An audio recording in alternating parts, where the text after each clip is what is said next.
1 Pedro, capítulo 1, a partir do versículo 6. Nisso exultais, embora no presente, por breve tempo, se necessário,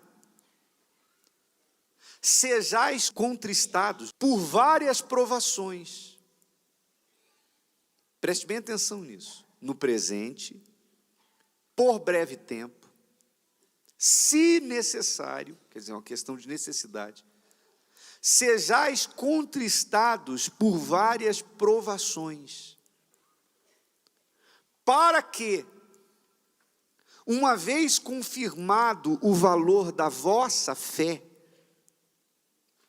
muito mais preciosa do que o ouro perecível, mesmo apurado por fogo, redunde em louvor, glória e honra na revelação de Jesus Cristo, a quem, não havendo visto, amais, no qual, não vendo agora, mas crendo, exultais com alegria indizível e cheia de glória, obtendo o fim da vossa fé, a salvação da vossa alma.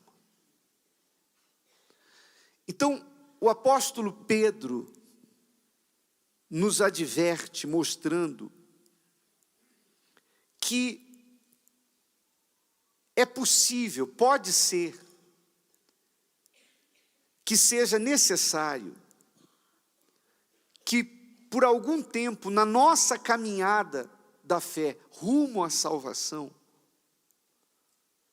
nós passemos por provações. E por que razão é necessário que passemos por provações? Porque a nossa fé, ela só tem o valor que precisa ter quando ela é provada. Assim como o ouro. O ouro, ele é provado pelo fogo. Quando o ouro passa pelo fogo, só fica o que é ouro, o que não é eliminado, é queimado. E tudo nessa vida só tem valor se é testado, se é provado. É muito comum você chegar numa loja para comprar algo, que, por exemplo, um eletrônico, e antes de levar para casa, é um direito seu, você diz assim, eu queria que ligasse para eu ver como é que está, eu queria fazer um teste. É comum a pessoa ir comprar um automóvel e fazer um test drive, que é dar uma volta com o carro para ver se realmente é aquilo que a propaganda fala. A pessoa quer experimentar, para ver se vale realmente aquilo. Na nossa vida, todas as nossas graduações dependem de passarmos e sermos aprovados em algum teste, em alguma prova.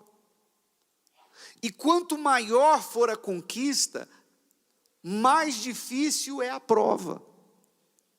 Se você quiser entrar numa faculdade de esquina, aquelas faculdades, sabe, que não tem nome, que não tem peso, então o vestibular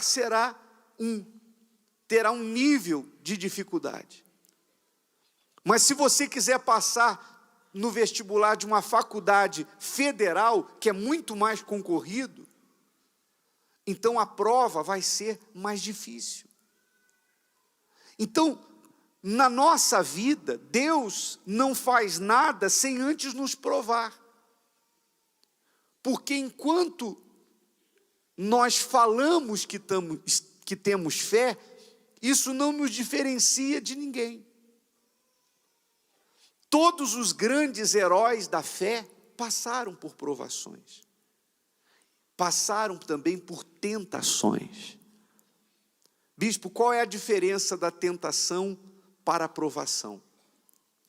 A tentação é algo que o diabo cria para fazer você pecar e te separar de Deus. A provação é uma situação que Deus permite, em que você passa por um momento em que parece que está acontecendo tudo ao contrário do que Deus te falou, prometeu e o que está na Bíblia, e a impressão que você tem é que você está sozinho. Isso é a provação. Uma situação em que parece que Deus está falhando, a palavra está falhando. E ali naquele momento, se você realmente é uma pessoa de fé, você ignora tudo que você está vendo ou sentindo e se apega única e exclusivamente naquilo que está escrito. E aquilo que está escrito te sustenta. As circunstâncias são contrárias, tudo que está acontecendo com você parece que é o contrário do que está prometido, mas você anula o que está vendo, anula o que você está ouvindo, ignora aquela tristeza, porque quando você passa por uma provação, ninguém passa com alegria, ninguém gosta, que maravilha, estou sendo provado. A provação é difícil, mas você se apega exclusivamente àquilo que está escrito, e isso sustenta você nesse momento. Vamos a um exemplo bíblico, prático, de alguém que viveu tanto a situação da provação, como a situação da tentação. José. José, ele era um rapaz justo, fiel a Deus, fiel ao pai, fiel à família, obediente, temente. Mas isso fez com que os irmãos passassem a ter inveja dele, porque ele era o filho que mais agradava o seu pai. Isso suscitou a inveja.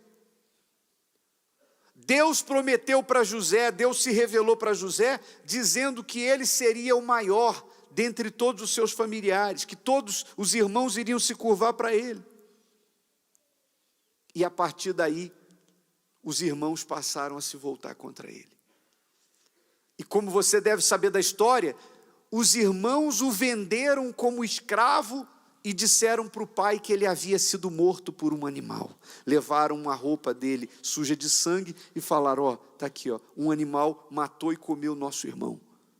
O pai passou a conviver com a dor de ter perdido o filho de uma forma trágica, e na verdade José tinha sido traído pelos irmãos e levado para o Egito.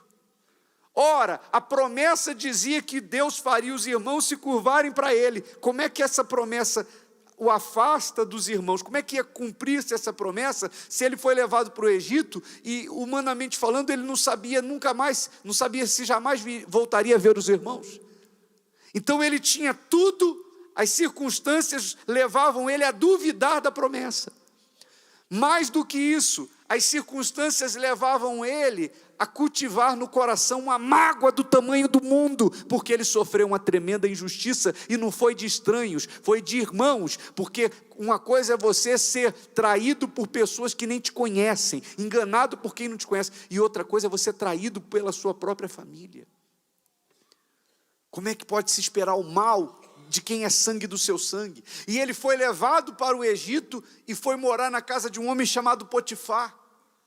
E mesmo sendo injustiçado, lá na casa de Potifar, como escravo, ele fazia o melhor de si em tudo, de tal maneira que ele chamou a atenção do dono dele, que o dono o estabeleceu como senhor da casa dele. Você vai administrar tudo na minha casa. Tudo isso era uma provação.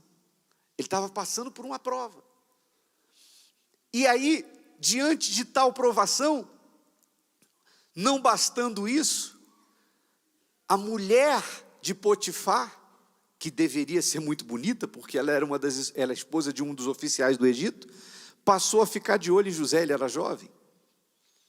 E ela passou a assediar José e convidá-lo para se deitar com ela. José era homem. Imagine você que a carne dele deve ter tremido diante da beleza da mulher. Mas José dizia para ela: não faria eu isso com o meu senhor, porque ele me confiou tudo na casa dele, menos a senhora é a esposa dele. Não posso. E ela insistiu. Agora, isso não era provação, isso era o quê? Tentação. Então existe a provação, existe a tentação. A tentação é o diabo que cria para fazer você pecar. A aprovação é algo que Deus permite para saber se você realmente crê nele. Amém, pessoal? Então, quando ele foi tentado, ele foi dizendo não, até o dia que ela tentou agarrar ele à força, e ele fugiu. Ela ficou com a roupa dele na mão e disse para o marido dela: tentou me agarrar à força. E o Potifar piorou a situação, mandou ele para dentro da cadeia. Ou seja, ele ficava cada vez mais longe do cumprimento da promessa. Ele tinha todas as razões para chegar diante de Deus e falar: o Senhor não existe, o Senhor, se existe, me abandonou, tua palavra é mentirosa, tu disseste que meus irmãos iam se curvar diante de mim, e eu nem sei como é que estão meus irmãos mais, porque eu estou aqui nessa terra distante, não sei nem se eu vou vê-los, como é que essa promessa vai se cumprir? Ele tinha motivos de sobra para isso, mas ele confiou na fidelidade de Deus e permaneceu firme. E você sabe o final da história. Deus fez com que ele revelasse o sonho de Faraó. E Faraó o colocou como o senhor de todo o Egito, governador de toda a terra do Egito. E quando veio fome sobre a terra, e só o Egito tinha comida, pela boa administração de José, os irmãos tiveram que ir ao Egito e se curvar para José para comprar comida. A promessa se cumpriu, mas para ser o grande José que até hoje nós conhecemos e que dá nomes a tantos homens na face da terra, com certeza deve ter muito José aqui. Quem é José aqui? Levanta a mão. Olha os Josés aí, está vendo? O nome dele, tem algum Potifar aqui? Não, né? José tem. Pois é, mas para ele ter esse nome em destaque, esse nome que é respeitado, que é imitado, ele teve que pagar o preço. E por que eu estou falando isso? Para você ter consciência que a vida com Deus não é fácil. Você, por necessidade, também vai passar por momentos difíceis, mesmo sendo uma pessoa de Deus. Mas quando vier a provação, não encare isso como algo ruim, como se Deus tivesse te abandonado, mas na verdade isso está acontecendo apenas para que a sua fé seja provada, e uma vez aprovada, Deus faça coisas ainda maiores na sua vida. Então não espere que a vida cristã será um mar de rosas. Você vai enfrentar lutas, você vai enfrentar dificuldades, injustiças, perseguições, tentações também. Mas uma vez que você vence tudo isso, pode ter certeza que Deus vai fazer coisas novas, melhores e maiores na sua vida. Agora, se você é aquela pessoa que quando enfrenta uma dificuldade, você logo diz: estou desanimado, eu estou sentindo vontade de parar de ir na igreja, parece que quanto mais eu vou, pior está ficando, Deus não está olhando para mim, e você acaba desistindo, então a sua atitude é você assinando embaixo e dizendo: eu não creio tanto quanto digo que creio. Eu, na verdade, não tenho a fé que digo ter. Você está, assinar um atestado, uma declaração de incredulidade, se você desanimar diante das tentações. Todos nós seremos, aliás, diante das provações, todos nós seremos provados. Nós já fomos, ainda seremos, e sempre que Deus quiser fazer algo maior na sua vida, Ele vai provar você.